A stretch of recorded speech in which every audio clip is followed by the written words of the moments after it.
আসসালামু আলাইকুম ওয়া রাহমাতুল্লাহ। আশা করি সকলে ভালো আছেন। আলহামদুলিল্লাহ আমি অনেক ভালো আছি। আপনারা সকলেই জানেন আজকে কিন্তু পহেলা মে, অনেকে মে দিবস বলি, আবার অনেকে শ্রমিক দিবস বলি। তো আজকে আমরা বিভিন্ন প্রতিষ্ঠানে যারা কর্মরত আছি সকলেই কিন্তু আজকে পরিবারের সাথে ছুটির দিন উদযাপন করতেছে। তো আজকের দিন নিয়ে কিছু কথা না বললে কিন্তু নয়, তাই আমি আজকের দিন নিয়ে সামান্য 2-1 মিনিট কথা বলবো আপনাদের সামনে। আজকের দিনটা মূলত আমরা বেশিরভাগই কিন্তু লেবার ডে মানে শ্রমিক দিবস হিসেবে জানি। শ্রমিক দিবসটা কেন আসলো, কি কারণ আসলো?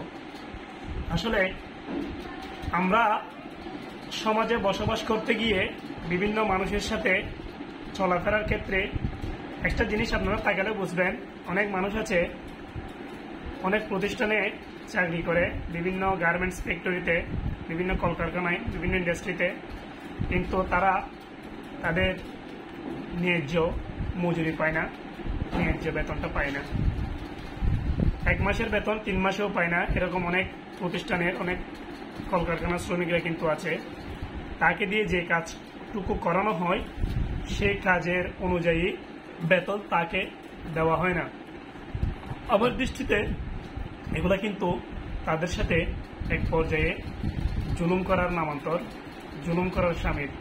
প্রতিষ্ঠানের মালিক কোটি কোটি টাকার মালিক হয়, হাজার হাজার কোটি টাকার মালিক হয় ওই প্রতিষ্ঠানের শ্রমিকদেরকে দিয়ে, অথচ সেই শ্রমিকরাই হয় অবহেলার শিকার। সেই শ্রমিকরাই পায় না তাদের ন্যায্য অধিকার। সেই শ্রমিকরাই তাদের ন্যায্য অধিকার পূরণের জন্য, ন্যায্য দাবি আদায়ের জন্য বিশেষ করে এই দিনে বিভিন্ন প্রতিষ্ঠানে, বিভিন্ন ইন্ডাস্ট্রিতে আন্দোলন করে থাকে। তাই আজকের দিনটাকে শ্রমিক দিবস বলা হয়েছে। এই শ্রমিক দিবসটা একদম জাতীয়ভাবে পালন করা হয়।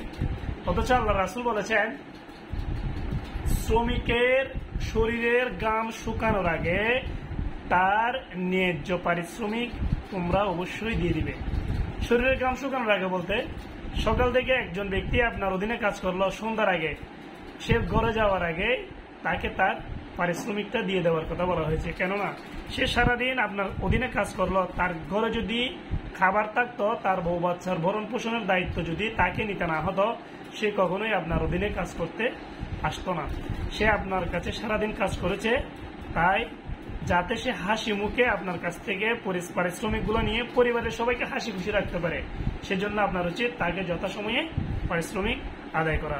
তো শ্রমিক দিবস উপলক্ষে সকলের কাছে একটা উদাত্ত আহ্বান, বার্তা রইল, যাদের অধীনে কাজ করে সকলের উচিত তাদেরকে ন্যায্য অধিকার, তাদের ন্যায্য পাওনা বুঝিয়ে দেয়া। সবাই ভালো থাকবেন, সুস্থ থাকবেন। আসসালামু আলাইকুম।